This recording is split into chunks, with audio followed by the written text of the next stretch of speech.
Alors on a accueilli cette nouvelle avec beaucoup de joie, beaucoup d'amour et beaucoup d'humilité aussi parce que le plus beau reste à venir.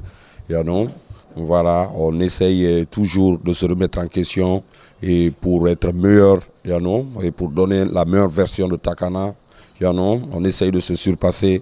Donc, le lieu est pour moi de remercier tous mes fans, toutes les personnes qui me soutiennent de près ou de loin.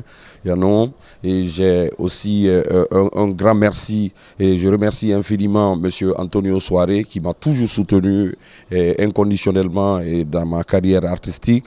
Je remercie toute l'équipe de Reggae.fr.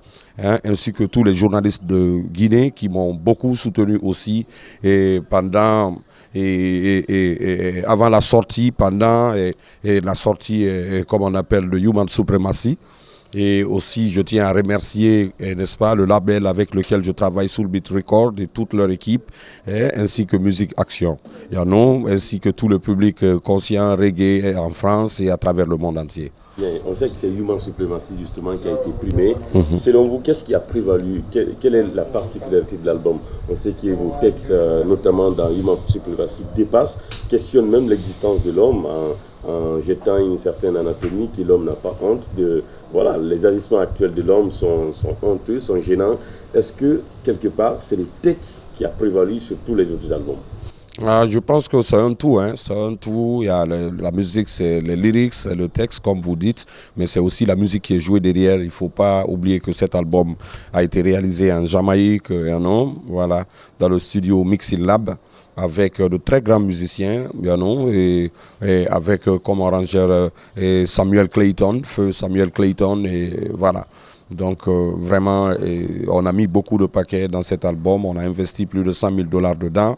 Mais je tiens surtout à remercier le public guinéen, les mélomanes guinéens, mes fans guinéens, mes fans à travers le monde entier qui ont voté massivement. Ils ont été 11 000 personnes à voter pour mon album Human Supremacy.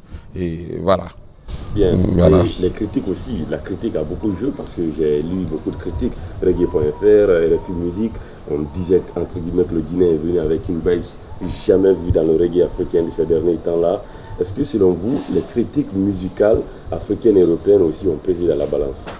Oh oui, ça va avec ça, notre métier d'artiste, et comme tout autre métier d'ailleurs, et on a besoin, de ça, et que les gens sont libres de donner leur opinion sur notre travail, que c'est ça qui nous amène aussi à travailler encore plus, voilà, à donner le meilleur de nous-mêmes, quoi. Ce trophée, je le dédie à toute la Guinée, à toute la Guinée, tous les Guinéens, mais surtout aux 3 personnes qui ont joué dans l'album et qui sont tous décédés avant la sortie de l'album, c'est-à-dire Samuel Clayton, Dalton Brown et Boppy. Voilà, paix à leurs âmes. Que Dieu les accueille dans son paradis. La question, c'est que beaucoup d'observateurs du reggae disent aujourd'hui, Takana, ça ne sera pas la seule fois que vous allez gagner ce titre africain parce que les reggaeman ivoiriens sont fatigués, vous avez repris le flambeau, il n'y a pas la relève d'abord.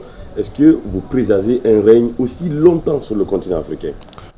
Vous savez, et la musique, ce n'est pas la compétition. Nous prions Dieu de nous donner la force et la vie et la santé nécessaires pour pouvoir, n'est-ce pas, accomplir sa mission. Parce que quand nous faisons des albums reggae, c'est des textes conscients que nous mettons dedans. C'est des textes pour élever l'être humain, pour donner de l'éducation et de l'énergie surtout à la jeunesse africaine, à la jeunesse mondiale, des messages d'unité, de paix et d'amour. Donc, par la grâce de Dieu, en tant que nous sommes en vie et que nous avons la santé et la force nécessaires, nous allons continuer à faire des belles musiques par la grâce de l'Éternel. Dernière question, Human Supremacy, oui, mais avant d'abord, Rasta Government, parce que c'est l'autre aile de la carrière internationale de Takana qui est toujours primée à l'international. Est-ce que ça vous interpelle à beaucoup plus faire des albums internationaux qui est de continuer la série Black Mafia? Au moment où nous parlons, j'ai fini de faire un album blues et countries et ainsi qu'un peu de salsa qui doit sortir en forme digitale. Mais aussi il y a un album qui est en cours, qui est presque fini parce que j'ai fini de poser mes voix, la musique est jouée, donc il ne reste plus que mettre des saxophones, des trombones et des trompettes et le mixage et le mastering de l'album quoi. Donc ça va prendre peut-être 2 ou 3 semaines comme ça. Donc voilà, il y a un nouvel album qui est déjà prêt pour 2023, Few Words, par la grâce de Dieu, international. Le nom c'est Few Words. Merci pour la révélation. Merci infiniment, merci.